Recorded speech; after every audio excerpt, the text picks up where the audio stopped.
Okey, bismillahirrahmanirrahim. Soalan yang seterusnya, pada kuliah yang lepas saya berhenti pada membicarakan soal apakah hasil Felda ini boleh dibahagi sama rata,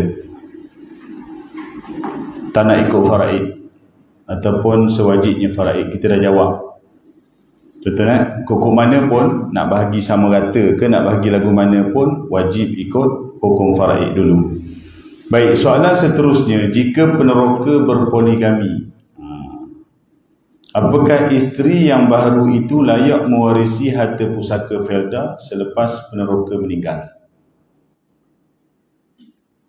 Dia sebenarnya bila kita faham bahawa Felda itu adalah pusaka dan hasil juga tanah Felda itu tertakluk kepada hukum faraid, sepatutnya dia tak timbul dah persoalan. Sebab bila kita faham dia pusaka dan terikat dengan faraid, mana-mana isu yang berkait dengan pusaka faraid sama je.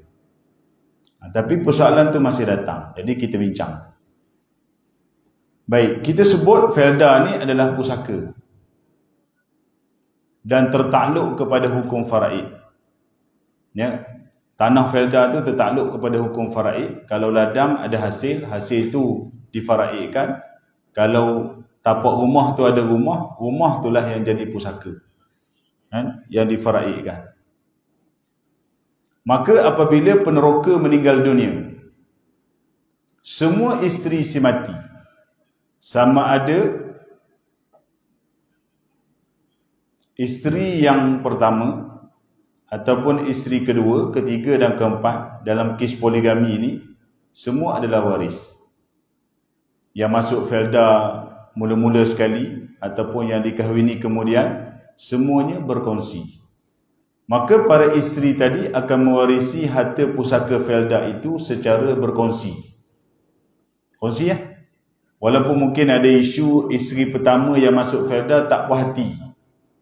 Contohnya tak puas hati sebab kenapa isteri yang baru ni boleh dapat sedangkan dia masuk Felda bersama-sama. Selalunya dia persoalkan begitu, tuan-tuan. Jadi sebenarnya isteri mana-mana pun berhak berkongsi. Kadar dia berkongsi ikut kadar faraid. Kalaulah peneroka yang mati itu tidak ada anak, so isteri dapat 1/4. Kalau peneroka tak ada anak, kahwin ramai anak tak ada. Ada tak? 1/4 kongsi, 2, 3 dan 4. Kalau peneroka tu ada anak, tak kira anak tu daripada mana-mana isteri. Contohnya dia kahwin isteri pertama yang masuk Felda dengan dia, tak boleh anak. Dia kahwin dengan isteri kedua, dapat anak dengan isteri kedua. Ada tak tuan-tuan berlaku itu? Ada. Ya.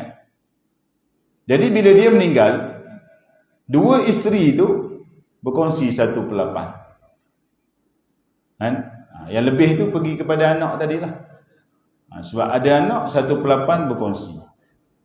Jadi bila jadi isu begini, maka ada persoalan yang ditanya ialah berkaitan dengan apa hak isteri pertama ni yang sama-sama masuk Felda, sama-sama susah daripada awal, tempoh kahwin lagi lama, tiba-tiba bila meninggalnya suami berkongsi dengan isteri baru. Isteri baru tu baru kahwin bulan lepas, contoh. Dan sebenarnya kita dah sebut dari segi hukum bukan kahwin bulan lepas, kahwin petang semalam pun sama juga.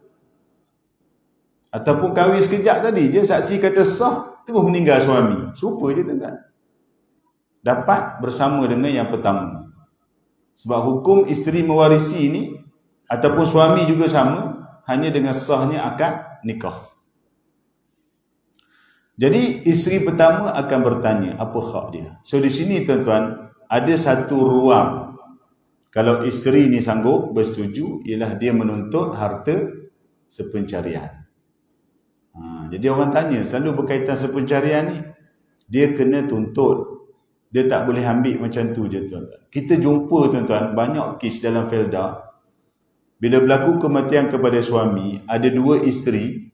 Isteri pertama ni dia ambil terus separuh daripada hasil, sebab dia kata sepencarian. Siapa yang jatuhkan hukum sepencarian bagi dia tu? dia buat hukum sendiri. Tak kena, tuan-tuan. Dia kena tuntut di mahkamah tinggi syariah. Mahkamah sahkan dia dapat. Ataupun dalam kes yang lebih baik, kalau sekiranya waris-waris atas dasar tolak ansur, bersetuju. Bincang-bincang tak apalah. Kita tak payah bawa ke mahkamah, kita tak payah panjang cerita. Kita bincang, kita dah tengok faraid masing-masing, kita muafakat. Yang kita sebut sebagai takharush. Ingat lagi tak?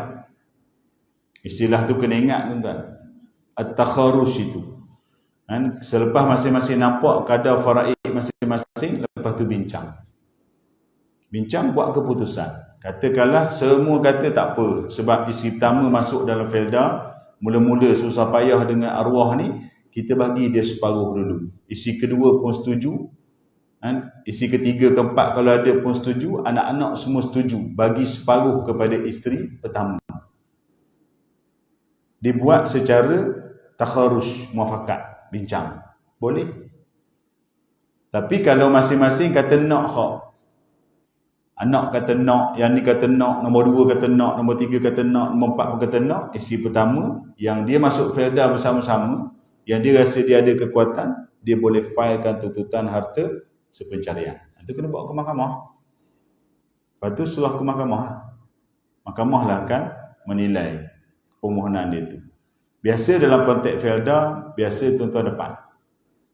Sebab felda ni isteri pertama memang ada kekuatan. Sebab suami dia nak jadi peroka, dia kena ada. Kalau tak ada dia, suami tu tak boleh jadi peroka.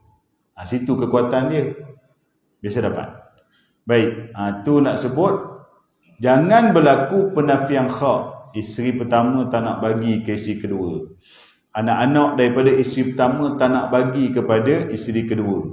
Sebab menganggap dia masuk felda, ayah kami masuk felda dengan isteri pertama. Itu tak betul. Dia bukan isu masuk felda ke apa, tuan-tuan. Walaupun betul lah, kita mula-mula masuk di felda bersama-sama, tapi dia bukan isu itu. Isu pusaka faraid adalah sama. Baik. Seterusnya, peneroka kahwin lain selepas isteri pertama meninggal. Oh, ini lagi banyak. Masuk felda bersama, isteri pertama meninggal, peneroka kahwin lain. Maka persoalannya, apakah isteri baharu itu, iaitu mak tiri kepada anak-anak peroka, berhak mendapat faraid? Berhak. Ada yang tak bagi. Dia kata tak berhak. Kok mana ambil tak tahu. Tuan-tuan, dia berhak tu sebab dia isteri. Felda ke tak felda pun sama, tuan-tuan. Mana ada beza. Tapi saya tak faham kenapa ada pendapat-pendapat yang berbeza dalam felda yang mengatakan dia tak ada hak, maka tak bagi. Jangan, tuan-tuan, makan haram. Banyak berlaku, tuan-tuan. Tak maaf sebutlah. Dan yang berlaku ni, dia melibatkan macam-macam golongan anak-anak peroka. Macam-macam latar belakang pendidikan. Nak sebut malu, tuan-tuan. Kalangan orang agama pun ada. Saya baru berdepan dengan satu kes. Waktu saya tulis dalam Facebook saya tengok dekat berapa beratus orang like. Saya kata, cabaran kita berdepan dengan isu-isu pusaka ni, menjawab persoalan, saya berdepan bukan dengan orang biasa. Berdepan dengan ahli Al-Quran, tuan-tuan. Baru ni berdepan satu kes Hafizul Quran. Tak bagi, tuan-tuan. Menafikan hak waris lain. Ustaz, Ustazah, ada? Jadi, tuan-tuan, benda ni kena faham. Bahawasanya isteri peneroka, tak kira lah mana-mana isteri, mak dah meninggal, ayah kahwin lain, ayah meninggal, mak tiri tu ada hak. Dia berhak bukan atas nama mak tiri, dia berhak atas nama isteri. Kena clear situ. Kadang orang, bukan mak tiri ni tak berhak. Saya dah tanya ustaz, ustaz kata mak tiri tak berhak. Siapa mati ni sebenarnya? Kalau anak mati, yang mak tu mak tiri, tak berhak lah hati anak. Yang mati ni suami. Jadi yang mak tiri tu dengan suami, isteri. Berhaklah isteri. Rujuk dalam Quran Allah sebut surah An-Nisa. Dia tak sebut isteri ke berapa, betul tak? Dia sebut isteri je. Bahkan dalam ayat tu sebut isteri-isteri. Itu yang kata berkongsi tu, dia sebut isteri-isteri. Bukan seorang. 2, 3 dan juga 4. Jadinya berhak mewarisi. Isteri baharu peneroka adalah waris berhak sama. 1/4 atau 1/8. So anak-anak peneroka jika ada, iaitu anak-anak tiri, tidak boleh menafikan hak isteri. Dan perbuatan tersebut jika berlaku adalah haram dan mereka makan harta secara batil. Kita berdepan kes macam ni tuan-tuan. Ada seorang, ada anak-anak peneroka ni datang jumpa saya. Dia kata, Ustaz, ayah saya meninggal. Kami ada mak tiri. Kami adik-beradik ramai. Bila bincang nak bahagi faraid kepada waris, ada adik-beradik yang bantah tak nak bagi kepada mak tiri. Faham tuan-tuan? Ada adik-beradik bantah tak nak bagi. Ada yang nak bagi, yang faham, yang tahu hukum, dia nak bagi. Macam mana nak buat, Ustaz? Katakanlah seorang tu dia jadi pentadbir, dia yang uruskan. Lagi berat kalau uruskan ladang sendiri, lagi teruk tuan-tuan. Faedah tak boleh nak kawal, tak boleh nak kontrol. Maka bila agihan hasil tu dibuat, saya bagi contoh mudah. Katakanlah peneroka ni dia ada 5 orang anak. Kejap nak kira sikit bagi mudah. Kejap. 6. Katakanlah dia ada 5 anak. Betul lah, 5 orang anak. Ayah juga 5. Dia ada isteri itu isteri baru. Kemudian dia ada, betul lah 5 anak. 5 anak, 2 lelaki, 3 perempuan. Senang. Saya nak suruh tuan-tuan nampak dia punya perkiraan dia tu. Okey. Dia ada isteri baru. Isteri itu isteri yang baru dia kahwini. Kemudian dia ada 5 orang anak daripada isteri dulu yang dah meninggal. Faham Dan anak dia tu 2 lelaki, 3 perempuan. Dari segi hukum faraid, isteri dia tu 1/8. Boleh 1/8. Tu isteri baru tu. Jangan duk kata dia tak ada hak. Yang masuk faedah mak kami, dia tu baru masuk kemudian je. Kenapa dia nak berhak? Tak boleh tuan-tuan. Dia tetap ada hak. Kemudian yang lebih tu, baki 7/8 tu untuk anak-anak. So anak lelaki akan dapat 2/8 seorang, anak perempuan akan dapat 1/8 seorang. Nampak tu kan? Sebab yang 5 anak tadi, yang 2 lelaki, 2, 2, 4, perempuan 3, 4, 5, 6, 7. Jadi ngam lah tu. Jadi isteri 1/8, anak lelaki 2/8 seorang, anak perempuan 1/8. Katakanlah bila nak buat peragihan, ada sebahagian anak ni tak nak bagi ke mak tiri tadi. Dia bekas tak nak bagi. Yang sebahagian ni kata nak bagi. Katakanlah yang tak nak bagi itu perempuan. Sebagai contoh lah. Minta maaf orang perempuan. Ni contoh. Katakanlah yang tak nak bagi itu perempuan. 3 orang tak nak bagi. Dia kata tak kena mengena dengan faedah. Dia tak betul dapat. Yang lelaki kata tak kena bagi. Dia berhak 1/8. Macam mana nak buat tuan-tuan? Nak selesaikan? Okey, cara dia macam ni je. Yang tak nak bagi itu biar ke dia lah. Dia ambil bahagian dia. Yang 1/8 tadi, kalau contohnya dia bagi sama dia, ambil lah. Okey, yang lelaki tadi, dia terima bahagian dia dan dia nak bagi kepada mak tiri, bahagian yang dia dapat tu, dia ambil 1/8 daripada bahagian dia tu, bagi ke mak tiri. Nampak tak? Dia ambil bahagian dia tu. Katakanlah dia dapat tu, kata dia dapat 2,000. Contoh, duit yang dia dapat hasil tu 2,000, dia cabut 1/8 daripada 2,000 tu 200,500 bagi ke mak tiri. Maknanya dia lepas bahagian dia. Kalau dia ambil habis, maka dia pun terlibat sama makan haram. Dah yang tak nak bagi tu biar dia. Dia tak nak bagi. Tapi kalau boleh bagi nasihatlah. Itu cara. Kembalikan kepada individu, kepada setiap orang. Lelaki tu dapat 2,000, cabut 200,500 bagi ke mak tiri tu. Dia selamat bahagian dia. Kalau dia rasa nak bagi lebih, ikut dia lah. Dia kata nak bagi semua, bagi ikut dia tu. Itu hal dia. Tapi kita nak selesaikan hukum atas dia. Ambil. Yang seorang lagi pun sama, dapat 2,000, ambil 1/8 bagi ke mak tiri tadi.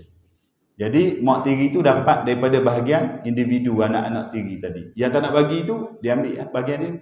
Dan dalam bahagian dia tu, dalam apa yang dia dapat tu, ada hak mak tiri yang diorang makan haram. Na'udzubillah, tuan-tuan. Yang kita sangat risau sebenarnya, isu makan haram ni dia bukan makan seorang. Saya dah banyak kali sebut, betul tak? Dia bukan makan seorang sebenarnya. Kalau makan haram tu makan seorang, tak apalah ikut kau makan seorang. Dah, dia kongsi. Anak dia ada, suami dia ada, isteri dia ada. Betul tak, tuan-tuan? Anak kecil lagi mana faham? Anak kecil mana dia tanya, mak ni halal ke haram duit? Setiap anak tanya macam tu, marah dia mak. Tapi tuan-tuan, inilah kesan dia yang kita nak kena betulkan. Baik. Seterusnya, peneroka berkahwin dengan janda. Ini bab kahwin lain saja ni. Okay. Janda tu ada anak. Jika peneroka meninggal, adakah anak tiri tersebut mewarisi pusaka Felda? Okey, kita jelaskan. Janda tu isteri peneroka lah. Dia kahwin dengan janda. Faham tuan-tuan? Yang janda tu dah ada anak. Jadi bila peneroka meninggal, janda tu dapatlah. Sebab dah jadi isteri dia. Berhak mewarisi kadar faraid seperti yang kita cerita tadi. Tetapi anak kepada isteri tadi adalah anak tiri peneroka, yang tu tak berhak. Anak tiri bukan waris. Jadi sebagai contohnya, kalau katakanlah peneroka ni mula-mula masuk Felda, dia kahwin dengan janda, dah ada anak. Kemudian masuk Felda, dapat anak lain pula dengan isteri tadi. Kemudian dia meninggal. Anak tiri tadi tak berhak. Tapi kadang-kadang tuan-tuan, kita jumpa kes dalam Felda, dia kahwin dengan janda, yang ada anak tadi, anak itulah yang banyak bantu dia. Pasal tak tuan-tuan? Anak tiri itulah yang banyak bantu dia. Seolah macam, dia kahwin, anak tu dah ada. Nak dapat anak lain tu kecil-kecil lagi. So dia pergi ke ladang, dia uruskan apa-apa, anak tiri tu yang bantu. Kita jumpa tuan banyak kes macam tu. Bila dia meninggal, anak tiri tu dapat tak? Tak dapat. Sini pertembungan dia. Sebab tu kita bercakap soal pusaka faraid ni, kita akan sentuh pasal hibah. Tapi tak boleh ambil mudah juga. Sebab Felda ni kalau kita nak buat soal berlaku pindah milik hibah pun, dia ada peraturan, dia ada sekatan. Situ yang pentingnya, macam mana kita nak pastikan anak-anak kita, pastikan hubungan silaturahim tu sangat-sangat bagus. Sebagai contoh, kalau peneroka meninggal, isteri dan anak-anak yang ada tu tidak menafikan, bukan tidak menafi, tidak meminggirkan hak anak tiri dia tu. Berkongsi kasih sayang, tapi dari segi hukum memang dia tak dapat. Dia tak berhak. Di situ datangnya hibah, datangnya wasiat. Itu kita tengok balik. Kesesuaian, sesuai ke tidak? Felda ni nak wasiat, nak hibah dan sebagainya. Yang tu kita kena cek balik dari sudut peraturan dia, akta dan seumpamanya. Tapi nak sebut dari segi hak, memang dia tak berhak. Baik. Tetapi tuan-tuan, walaupun kita sebut tak berhak, tetapi dia akan dapat juga. Macam mana? Bila peneroka meninggal, kan isteri ada. Isteri dapat kadar faraid isteri. Andai kata isteri tu pula meninggal, anak tadi dapat bahagian mak dia tu. Itu dah jadi berlapis. Situ pun kena faham tu. Jangan kita sebut tak berhak sampai sudah. Tak boleh. Bahagian mak dia tak akan turun balik kepada bahagian dia. Kita tengok di sini, kalau masalah dalam Felda ni, bila berlaku kematian yang dah berlapis-lapis ni, tuan-tuan, banyak isu. Baru ni, saya jumpa satu kes yang saya sebut orang agama tadi, tapi tak nak sebut Felda mana kan, nanti tuan-tuan cari, susah pula saya. Jadi bukan dibera lah. Okey, cerita dia, peneroka ni mati dulu. Dia tinggalkan isteri, dia tinggalkan anak-anak lelaki dan perempuan. Masa dia meninggal tu. Ni cerita dah lama tuan-tuan, belah-belah tahun lah. Geran nama peneroka. Lepas peneroka meninggal, salah seorang anak perempuan dia pula meninggal. Selepas peneroka meninggal, anak perempuan dia meninggal. Anak perempuan tu waris tak? Waris lah. Sebab dia masih ada semasa ayah dia meninggal. Masalah ni besar tuan-tuan. Bila mana anak-anak yang lain ni, dia tak bagi, dia orang tak uruskan pusaka, dia orang tak buat agihan. Sebab dia dakwa apa? Dia dakwa Felda ni hak mak dulu. Dia kata gitu. Mak, tak tahulah mak macam mana kan. Dia kata felda ni hak mak. Jadi hasil ladang tu, hasil felda tu tak diberi kepada cucu-cucu. Sedangkan yang anak perempuan yang meninggal tadi ada anak, ada suami, berhak lah, dia dah berlapis. Nampak tu faham tak cerita ni? Peneroka meninggal, dia ada anak perempuan tadi tu, anak perempuan tu kahwin, ada suami, ada anak-anak, kemudian anak perempuan tu pula meninggal. Bahagian dia tu yang patutnya dapat tu tapi tak dibahagi, akan pergi ke suami dia, akan pergi ke anak-anak dia. Tak diberi, tuan-tuan. Tak diberi oleh adik-beradik lain. Sebab mereka dakwa felda ni hak mak dulu, hak isteri peneroka. Tak bagi, tuan-tuan. Hafal Quran.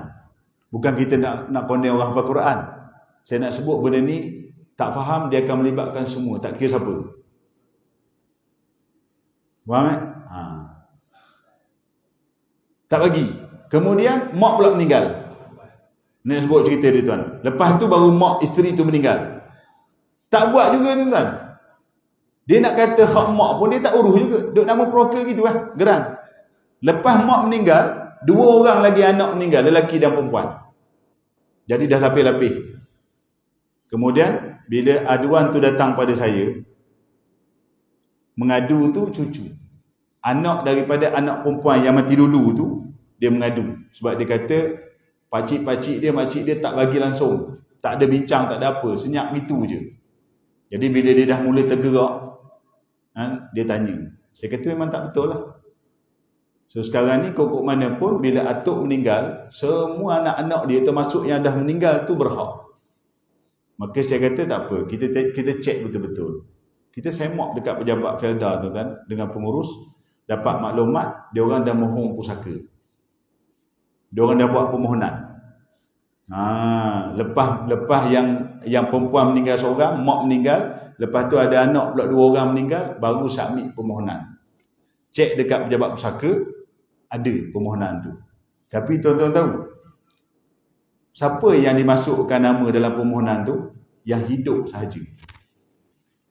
Yang hidup sahaja. 3 yang mati, yang pertama dengan mak tu tak apalah kan, sebab dia isteri tu. Yang anak-anak yang mati kemudian tu semua tak dimasukkan. Dimasukkan yang hidup je. Tuan-tuan bayang. Kita cek balik, kita bagi tahu, saya beritahu kepada cucu tu, bagi tahu dekat pejabat pusaka bahawa dalam kes ni telah berlaku penyembunyian waris. Sembunyi waris, tuan-tuan. Bahaya, sangat-sangat bahaya. Kan? Sebab kalau katalah orang lain jenis buat tak kisah, tak ambil tahu, yang pergi bicara kuasa tu, dia khabar ayah dia meninggal, ni dia anak-anak ayah. Sepatutnya ada 10 orang, dia beritahu ada 6 orang je, contoh kan. Selesai gitu habis. So tuan-tuan bayangkanlah berlakunya makan haram dengan cara yang sangat mudah. Saya kata betulkan balik, hantar balik. Surat mati mak hantar, IC ayah hantar, yang cucu jadi, yang IC awak adik-beradik hantar balik. Supaya pejabat pusaka tahu bahawa berlakunya penyembunyian waris. Saya percaya tuan-tuan, kes ni bukan 1-2. Saya percaya banyak berlaku dalam kalangan masyarakat felda. Tak felda pun ada jugalah. Okay. Hak tu penting. Itu hak dia. Kena betulkan. Okay, ini yang berlaku. Okay, jadi nak sebut di sini, bila meninggal, balik pada soalan tadi, meninggalnya isteri tadi, anak dia tu ada hak. Jadi dia dah berlapis di situ. Baik. Soalan seterusnya. Peneroka ambil anak angkat, tiada anak kandung. Anak angkat ada hak dah, tuan-tuan? Tak ada hak. Dia macam anak tiri tadi ya. Dia macam anak tiri tadi. Saya jumpa satu kes di felda, di Pahang, tuan-tuan. Dia kahwin dengan janda, dia hanya ada anak tiri, dia tak ada anak lain. Peneroka ni. Anak janda tu je yang ada. Dia kahwin tu dia tak dapat anak, dia meninggal, anak tiri tak dapat. Tapi anak tiri nak lah, tapi tak berhak. Yang berhak isteri dia tu lah, 1/4, sebab peneroka ni tak ada anak. Yang dapat siapa dia? Waris-waris yang lagi jauh. Kena cari. Itu kalau kata adik-beradik contohnya, kalau katalah isteri tadi dan anak-anak tiri tu tak kenal adik-beradik, sakit tuan-tuan nak selesai. Dia orang tak kenal adik-beradik tu. Ataupun kalau tak ada adik-beradik, dia pergi lagi jauh. Anak saudara ke, sepupu ke. Lagi jauh, lagi tak kenal. Betul tak tuan-tuan? Nak tahu macam ni je. Tuan-tuan, saya nak tanya soalan macam ni je. Tuan-tuan pernah cerita tak kepada anak kita sendiri, yang kita ni ada sepupu duduk di tempat sekian-sekian. Pernah cerita tak? Kita perkenal tak kepada anak kita sepupu kita?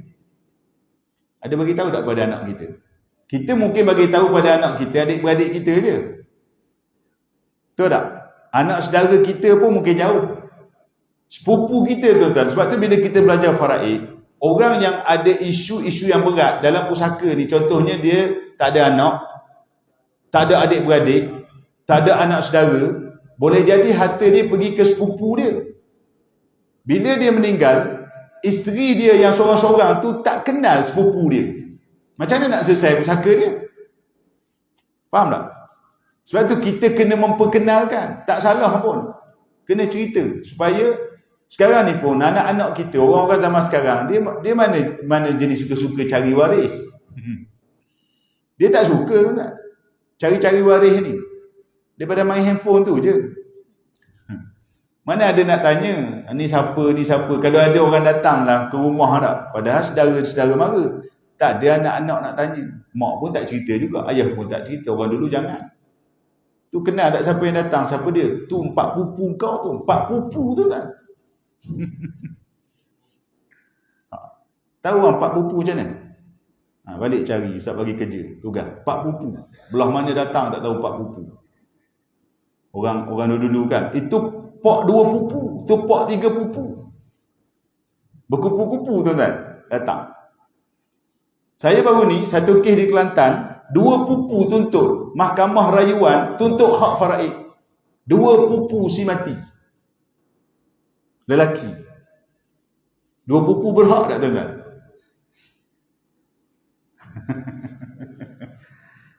Tapi dia tuntut. Sebab harta tu mungkin dah pergi tempat lain. Saya bayang mungkin dah pergi Baitul Mal. Tapi dia rasa dia ada hak. Dia datang tuntut atas kapasiti dia sebagai 2 pupu si mati. 2 pupu ni dia jatuh anak kepada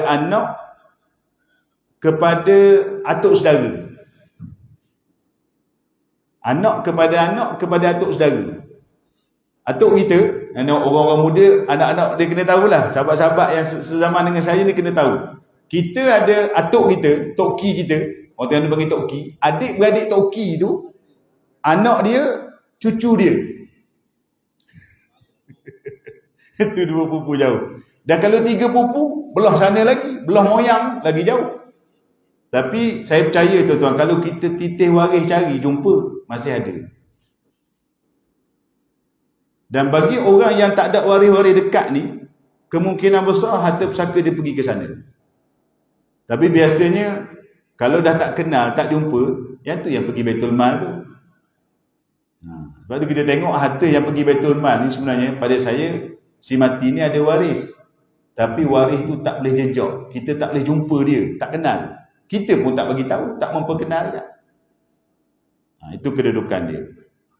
Jadi dalam isu peneroka, kahwin, ada anak tiri, tak ada anak lain, dia kena faham tu, ke mana harta dia. Sama juga, dia ambil anak angkat, dia tak ada anak kandung. Dia meninggal, katakanlah ada isteri sahaja, anak angkat tak boleh makan pusaka, tak. Jadi apa kaedah terbaik, kalau kita bincang dalam isu anak angkat ini, bila mana anak angkat bukan waris, tak berhak mewarisi harta pusaka felda. Kalau anak angkat tu ambil hasil tu makan ke dia, berkongsi pula dengan isteri, mak angkat lah, isteri peneroka tu. So isteri tu adalah hak 1/4. Selebih tu kalau anak angkat ambil, hukumnya haram. Sebab di situ ada hak waris lain. Kena cari. Dapat persetujuan waris lain, baru selesai. Jadi kaedah terbaik, kalau kita nak jaga masalah anak angkat tadi, nak selamatkan dia daripada makan haram, maka di sini ada 2 kaedah. Pertama kita panggil wasiat, yang kedua kita panggil hibah. Tapi kena fahamlah dia punya cara, kaedah dan sebagainya. Sebab dalam felda ni dia tak mudah. Kan? Kalau wasiat, kadar dia 1/3, tak boleh lebih. Kalau hibah dia nak bagi semua tanah Felda ni kepada anak angkat, ada cara dia, ada jalan dia tuan-tuan. Bukan tak ada langsung. Orang kata tak boleh, tak ada, boleh. Tapi syarat dia ketat lah. Kena laluilah proses dengan pihak Felda sendiri, dengan pihak kerajaan dan sebagainya. Ada kaedah-kaedah yang membenarkan. Tapi dia bukan satu proses yang mudah. Okay, tapi itulah antara cara dia untuk jaga masalah anak angkat tadi. Saya jumpa satu kes di Terengganu. Anak angkat. Peneroka ni memang tak ada anak lain. Alkisahnya memang agak saya tengok kesian jugalah. Dia peneroka ni kahwin dengan isteri masuk Felda. Dia ambil anak angkat ni. Dia ambil anak angkat. Anak angkat ni pun tak ada hubungan darah. Dia ambil. Kemudian isteri tu meninggal dulu. Jadi tak ada anak. Isteri tu meninggal dulu. Anak angkat dia lagi lah. Kemudian peneroka tu kahwin baru pula. Kahwin baru. Jadi mak angkat tiri dia pula. Mak tiri angkat, istilah dia macam tu lah. Bukan mak angkat tiri pula. Kemudian meninggal peneroka. Dia sebenarnya, saya duk tengok, dia cuba untuk settlekan kaedah-kaedah yang disebut tadi lah. Antaranya dia nak hibah dan sebagainya, tapi dia tak sempat. Sebab dia buat tu last minute. Tak sempat buat. Dia meninggal. Sebab benda tu ambil masa yang lama juga. Bila dia meninggal, anak angkat ni tanya saya, kan, apa yang dia boleh dapat? Saya kata tak ada dapat apa-apa. Tak dapat apa-apa. Dia bagi pada saya, dia tunjuk pada saya satu dokumen. Ini saya nak cerita tuan-tuan. Satu surat akuan sumpah. Sempat ayah angkat dia buat. Akuan sumpah tu disebut macam ni. Saya dengan ini, kan, apa ni dia kait, apabila saya meninggal dunia, saya dengan ini, kan, dia ayat saya lupa tapi bukan, apabila saya meninggal, selepas saya meninggal dunia, saya dengan ini memberi ataupun kita sebut menghibahkanlah, kan, tanah Felda ni kepada anak angkat saya nama sekian-sekian. Ada satu surat akuan sumpah. Boleh pakai tak tuan-tuan? Tak boleh pakai. Banyak sebab tak boleh pakai. Akuan sumpah ni tuan-tuan, kalau kena dengan cara, boleh pakai. Tapi yang dia buat ni tak kena sebab apa? Pertamanya, dia sebut jika saya meninggal dunia. Dia nak hibah, dia sebut selepas mati. So dia tak jadi hibah, dia jadi wasiat. Okey, dia boleh jadi wasiat. Untuk anak angkat tadi dapat, kadar dia 1/3. Tapi dia kena bawa ke mahkamah. Kalau dia nak bawa, dia bawa ke mahkamah. Okey. Itu antara kelemahan. Ada dokumen tapi dia tak kuat. Paling tidak pun wasiat. Dia nak dapat semua pun tak dapat. Jadi saya kata kepada dia macam ni lah. Kita cari kaedah yang lebih harmoni. Kita tanya waris-waris sebenar si mati. Saya tanya anak angkat ni. Mak angkat tiri tu macam mana? Tak nak bagi kerjasama langsung. Tak boleh bawa bincang. Nak urus pusaka pun tak nak bincang. Berat tuan-tuan. Nak urus pusaka, sedangkan isteri tu ada hak 1/4. Nak urus pusaka pun tak nak bincang. Kemudian adik-beradik arwah dia tak? Ada. Macam mana? Pun tak nak bincang. Bila tak nak bincang, saya pun tak boleh kata apalah tuan-tuan. Tak nak bincang. Tuan-tuan bayang, waris ada, tak nak bincang. Akhirnya anak angkat ni ambil keputusan, dia kata saya dah fed up Ustaz, saya biar je lah. Saya tak nak ambil saya tak nak ambil tahu dah pasal urusan Felda milik ayah saya. Memang dia panggil ayah pun tuan-tuan. Tapi rugi ya. Maksudnya harta kita ada, Allah bagi harta pada kita, lepas kita meninggal, harta tu dalam keadaan tidak diurus. Sebab tidak ada kerjasama antara waris. Ini satu perkara yang rugi bagi kita sebenarnya. Dan saya percaya ini banyak berlaku. Baik. Mana tadi soalan dia? Okey, itu kita jawab Okey, soalan seterusnya kita buat. Banyak lagi soalan ni. Peneroka suami isteri tidak dikurniakan anak. Okey, tak apa, yang ni mungkin panjang sikit. Jika dia meninggal, siapa yang akan mewarisi tanah Felda? Saya jumpa satu kes tuan-tuan. Anak tiri. Peneroka ni tak ada anak, dia ada anak tiri. Suami isteri dah meninggal. Anak tiri ni datang jumpa saya. Dia tanya, Saya beritahulah gini. Akhir dia kata tak ada ustaz. Ustaz suruh cari tu memang tak ada. Kan? Saya kata kalau tak ada pun, harta tu takkan pergi pada awak. Dia sebut tu, tak ada waris tu dengan harapan boleh ke dia. Konon-konon macam tu lah. Kan? Saya kata cari. Kan? Konon-kononnya harapan boleh ke dia. Saya kata kalau tak jumpa cari pun, kalau tak ada pun awak takkan dapat. Sebab awak ni anak tiri, takkan dapat bahagian. Habis ke mana pergi? Baitul Mal. Penyudahnya ke sana. Cari dulu. Kita bantu cari, tunjuk satu-satu tuan-tuan, ada pun.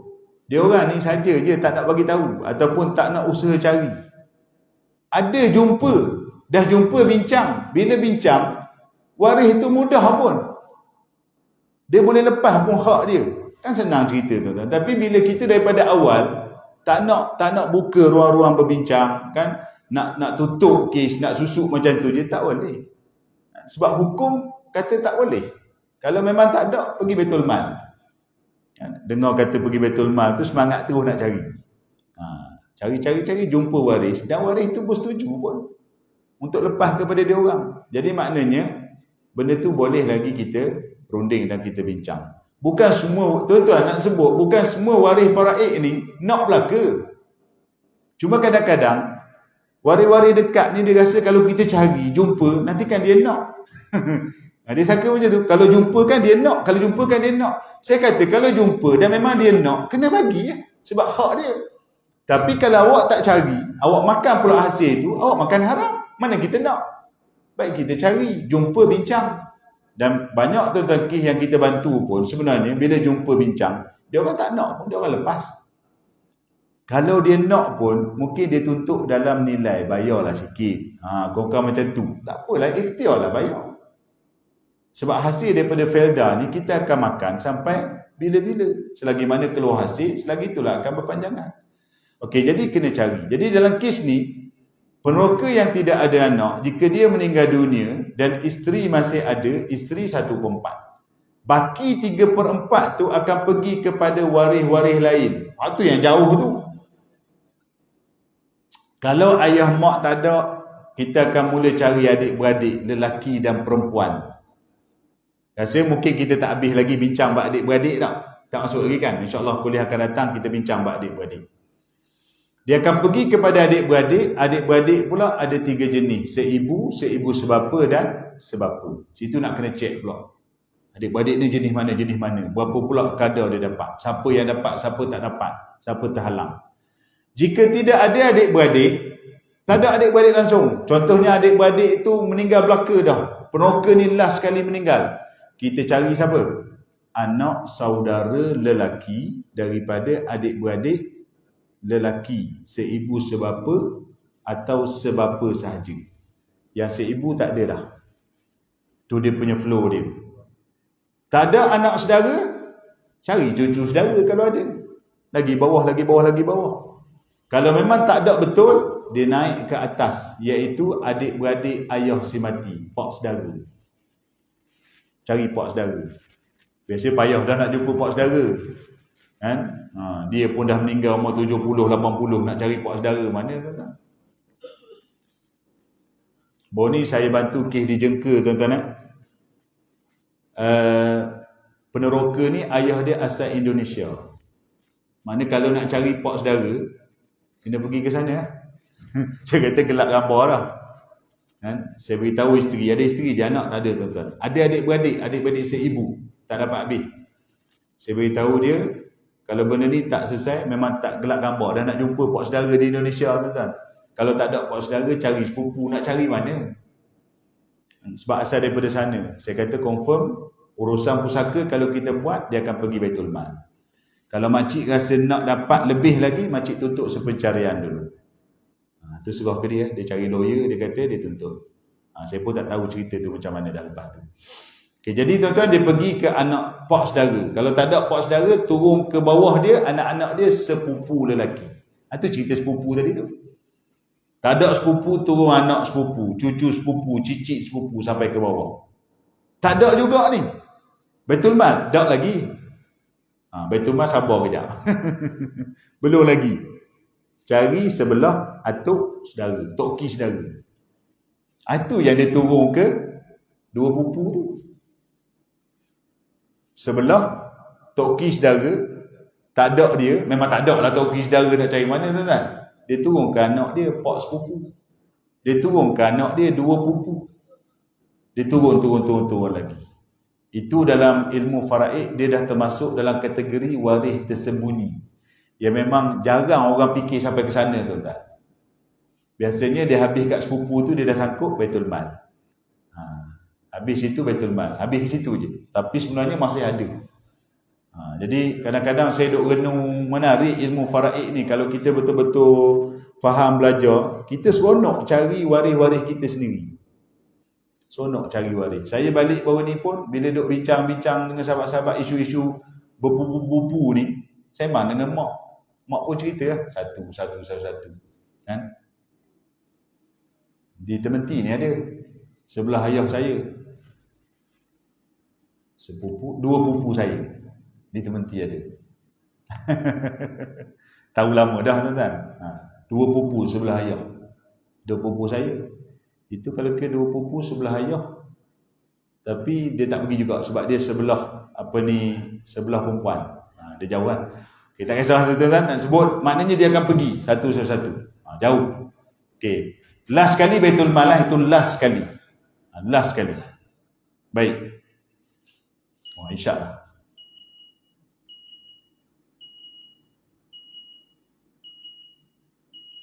Okey, kita habis yang ni dulu Okey, setakat tu dulu. Ada soalan yang terakhir yang saya nak kongsi. Tuan-tuan, saya nak sebut sikit. Ada satu persoalan yang bagus sikit lah. Isu geran dua nama. Isu geran dua nama. Tementi geran satu nama kan? Betul?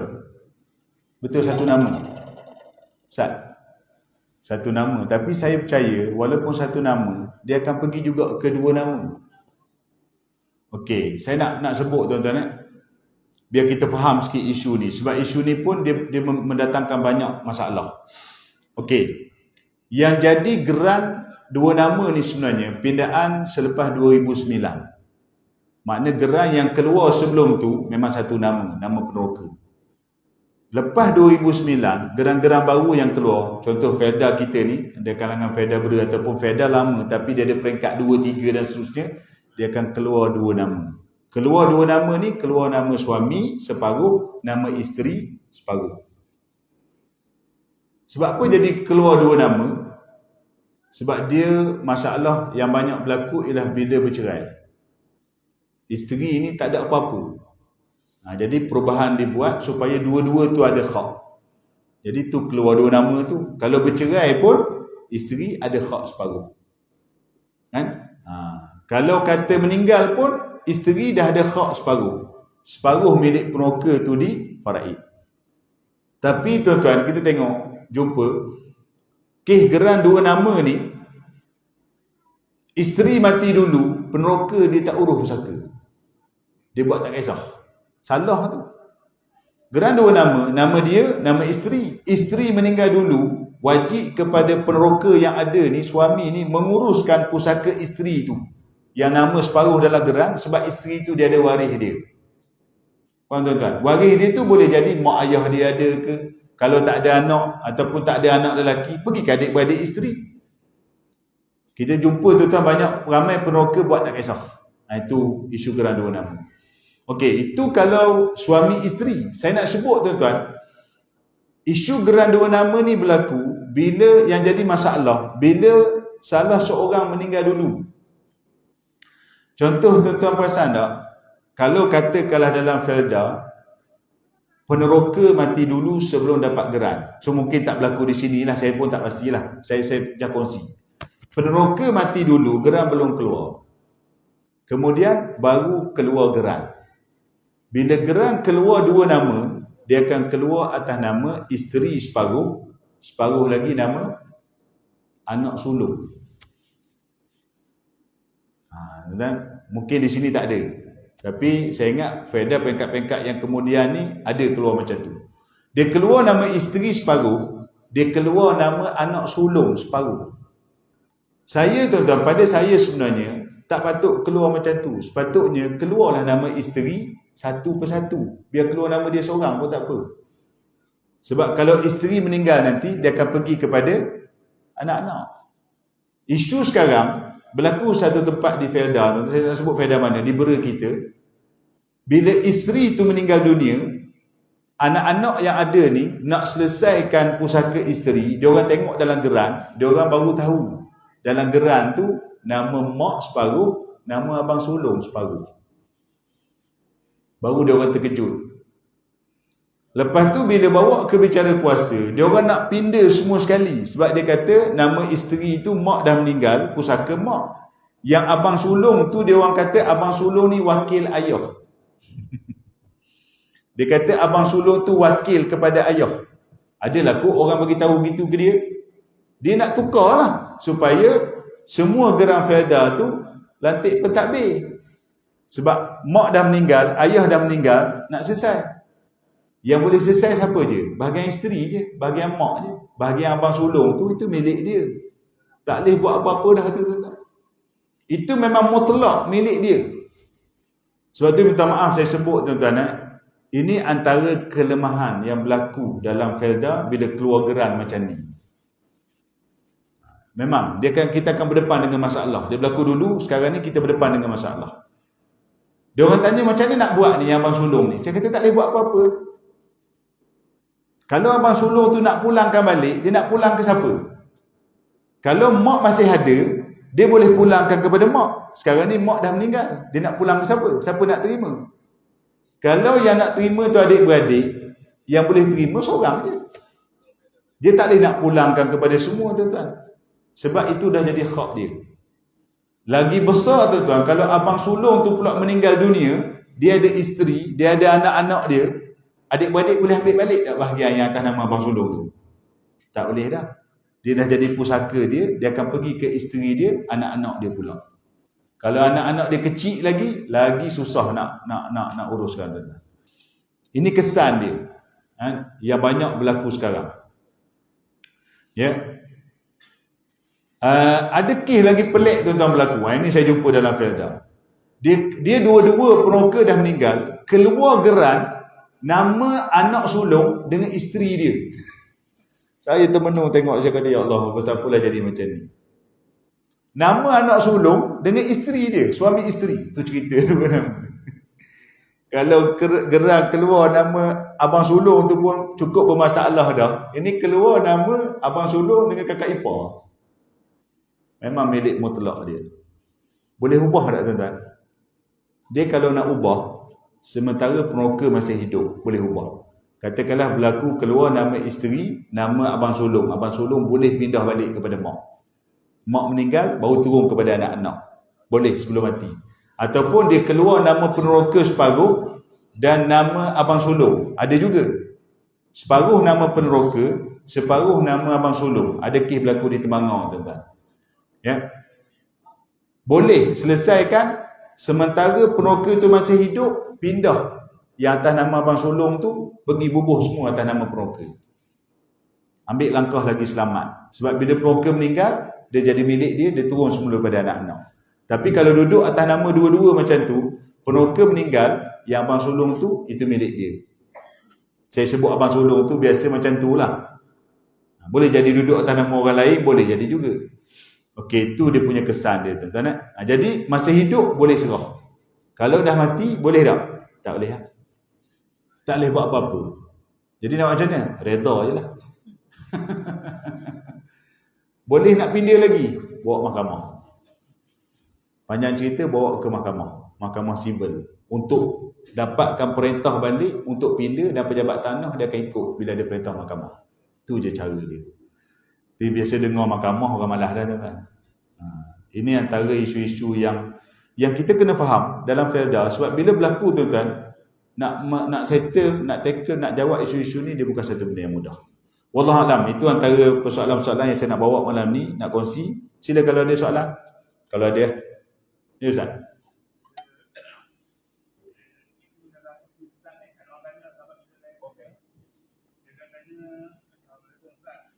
Hak mana ni? Hak malam ni? Oh malam ni. Okey, okey.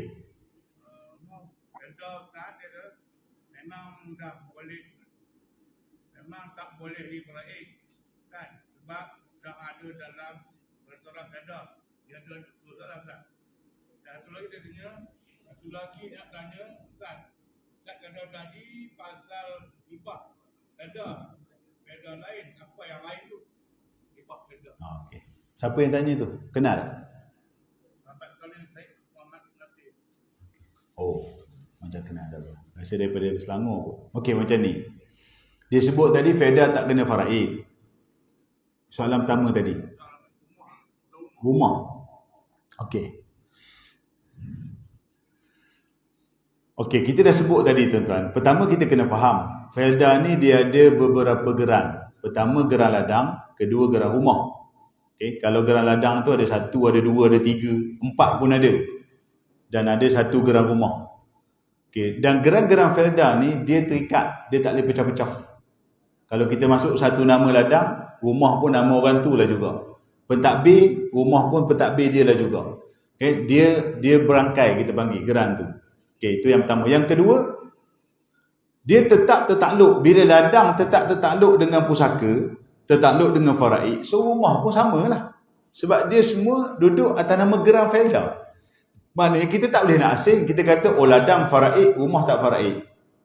Kalau ladang faraid, rumah tak faraid, maknanya bolehlah ladang kita lantik pentadbir, rumah kita boleh bagi ke seorang. Faham tak tuan-tuan? Tapi tak boleh. Kalau ladang kita lantik pentadbir, rumah pun geran rumah tetap atas nama pentadbir. So mentadbir, pentadbir dia akan urus semua sekali. Okey, cumanya kita tak nampak faraid atas rumah seperti mana atas ladang. Sebab ladang ada duit. Bila ada duit, bolehlah bagi-bagi. So tuan-tuan saya nak sebut, rumah tak kira felda tak felda pun, kalau kata rumah luar felda, boleh bagi tak? Super juga tuan-tuan, tak boleh bagi juga. Dia yang mudah bagi ni duit. Duit boleh pecah, ada 1,000 ambil. Awak 100, 200, 300. Rumah nak bagi macam mana? Takkan nak bagi bilik. Ni bilik abang, ni bilik mak. Mak 1/8 tak boleh, dapur tak lepas mak. Ruang tamu pun tak lepas, bagi mak. Tempat parking kereta. Nak bagi gitu? Tak boleh tuan-tuan. Jadi rumah ni, faraid atas rumah berkongsi. Berkongsi. Nak bagi tak boleh. Faraid atas tapak rumah dan rumah tu dia berkongsi. Cuma tuan-tuan, dalam felda ni kita tak nampak benda tu tertulis dalam geran. Faham tak? Situ akta dia, sekatan dia. Yang tertulis dalam geran ialah nama pentadbir. Dan pentadbir ni dia kena faham bahawa di sebalik nama dia tu ada nama adik-beradik yang tak nampak tu lah. Dan setiap adik-beradik tu dia ada bahagian-bahagian dia. Jadi sebagai contoh lah, saya bagi contoh in case kalau katakanlah dalam felda ni ada seorang anak dia nak beli tanah felda tu, dia nak bayar kepada adik-beradik dia. Dia kira lah, tanah ladang nilai berapa, tanah rumah dengan rumah tu nilai berapa. Maksudnya di situlah berlaku kita nampak faraid. Dia keluar duit, katalah 400,000, duit itulah difaraid kepada adik-beradik yang lain. Itu faraidnya tuan-tuan. Jadi kita jangan nampak asing. Ladang kita nampak faraid sebab ada hasil kita bagi-bagi. Rumah kita tak nampak faraid rumah sebab tak boleh bagi. Memang tak boleh bagi pun tuan-tuan. Jangan kata rumah felda, rumah taman perumahan pun orang tak bagi pun. Tapi berkongsi hak. Makna kata tuan-tuan tak boleh. Kalau katalah peneroka meninggal, kakak ataupun abang ke adik duduk di rumah felda tu, dia anggap rumah tu rumah dia. Boleh tak? Tak boleh. Adik-beradik berhak untuk balik. Kan? Sebab rumah tu milik bersama dan yang duduk di rumah tu dia sebagai penjaga saja. Tolong jagalah. Maintenance rumah dan sebagainya. Okey, itu soalan pertama Ustaz. Soalan kedua macam mana Ustaz?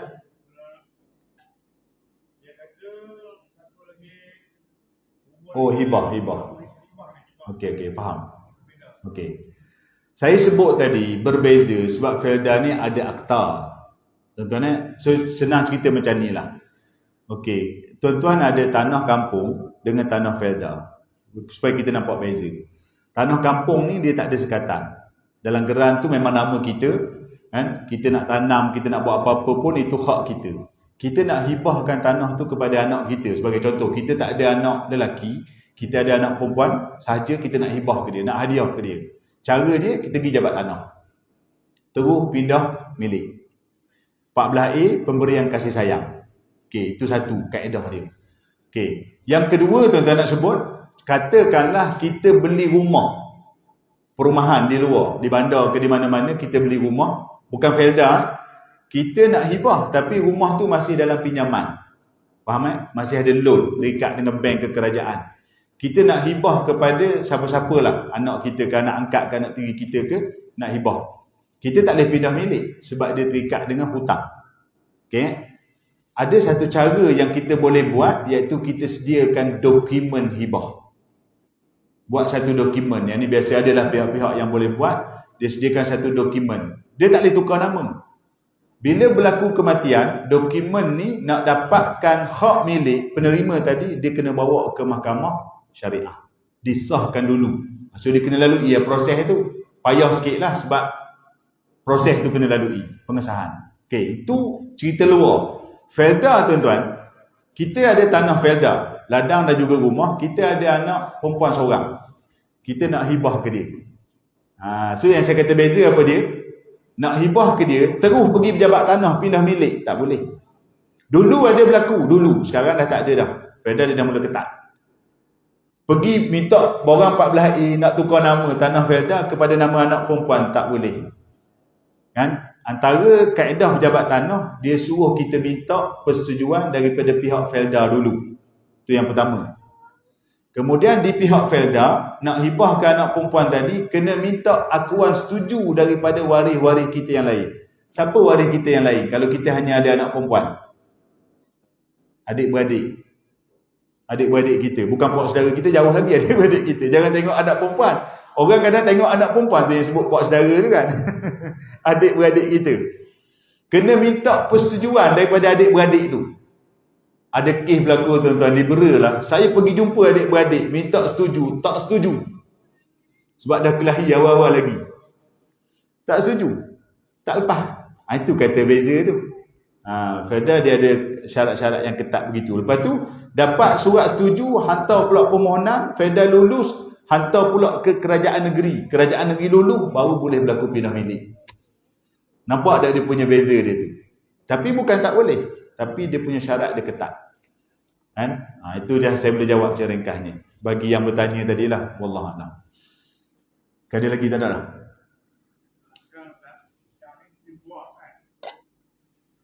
Ya. Mak ayah dah meninggal. Aha. Buah tu jadi yang kata ke? Anak-anak boleh makan semua. Kata pun bagi juga buah-buah. Okey, faham. Dia sebenarnya, saya duk tengok satu lagi, kita faham faraid ni. Orang nampak faraid ni kena bahagi. Itu yang nampak tu. Kan? Jadi, bila nampak faraid bahagi tu yang dia pening tu, buah tu Allah nak bahagi macam mana buah tu. Takkan nak kira biji, takkan nak timbang sebagainya kan. Okey. Dia faraid, dia bukan macam tu. Faraid ni, dia bukan masuk harta yang ada tu bahagi. Tinggal kereta sebiji, bahagi kereta tu. Nak bagi macam mana kan? Okey, sebenarnya faraid ni kadar hak setiap waris. Bila mak meninggal, ayah meninggal, katakanlah belakang rumah tu ada pokok buah, duriannya, rambutannya, macam-macam buah lah. Banyak pula tu. Kan? Kadang tak terkutik pun. Habis, kadang rosak macam tu je. Tuan-tuan, dari segi hukum, kita ambil hukum dulu. Itu termasuk dalam peninggalan si mati. Sebab dia yang tanam, usaha dia dan sebagainya. So, buah tu adalah pusaka dia. Itu yang pertama. Bila sebut buah-buahan tu pusaka, dia ada hak waris. Bila hak waris, kita tengoklah kadar faraid tu. Isteri kalau ada 1/8, bahagian anak lelaki perempuan dan sebagainya. Kita tengok yang tu dulu. Dan semua anak-anak faham. Dia jangan pula bila meninggal, buah tu seorang je yang kontrol. Dia ambil ke dia seorang, dia pergi jual, makan hasil ke dia, situ jatuh hukum haram. Tapi kalau katakanlah dia duduk di situ, dan adik-beradik kata tak apalah abang duduk di situ, buah ni kami ada bahagian tapi kami tak kisahlah. Kan? Kami pun tak sempat nak balik. Jadi kami serah ke abang lah huruf belaka, abang nak jual ke, abang nak buat apa pun terpulang. Dah duit jual, abang nak ambil lah duit tu, abang ambil lah. Selesai faraid. Situ kaedah dia. Kan? Tapi abang tadi dia jangan guna kuasa dia untuk jual sewenang-wenangnya tanpa ada persetujuan. Dia kena ada perbincangan dan bersetuju. Tapi setuju itu kena balik pada faraid dulu lah. Hak masing-masing. Tapi kalau adik tadi buat syarat, abang buah banyak ni, abang jual, abang ambil upah abang je, hak lebih tu kita faraidkan. Kena faraid. Kena bahagi. Dia tengok macam mana cara dan kaedah tu. Wallahualam. Okey tuan-tuan. Sekadar itulah untuk kita malam ni. Lewat dah sikit. InsyaAllah mudah-mudahan kita sambung lagi. Saya soal jawab ni rasa mungkin dah habis lah. Kita sambung, kita belum habis lagi adik-beradik tak masuk je tak? Kita baru habis waris utama. Kan? Ayah, mak, anak, cucu, suami isteri dah habis dah. Kita akan sambung akan datang untuk warisan adik-beradik. Kita nak tengok tuan-tuan pertembungan antara adik-beradik tu macam mana berlaku. Seibu sebapa, dan kalau tak ada adik-beradik tu pergi ke mana pula. Kita akan tengok macam tu. Wallahu a'lam. A'udzubillahi minasyaitonirrajim. Bismillahirrahmanirrahim. Alhamdulillahirabbil alamin wassalatu wassalamu ala asyrafil anbiya'i wal mursalin wa ala alihi wa sahbihi ajma'in. Allahumma anfa'na bima 'allamtana wa 'allimna ma yanfa'una wa zidna 'ilma wa sallallahu ala sayidina Muhammad wa ala alihi wa sahbihi wa sallam. Alhamdulillahirabbil alamin. Wassalamualaikum warahmatullahi.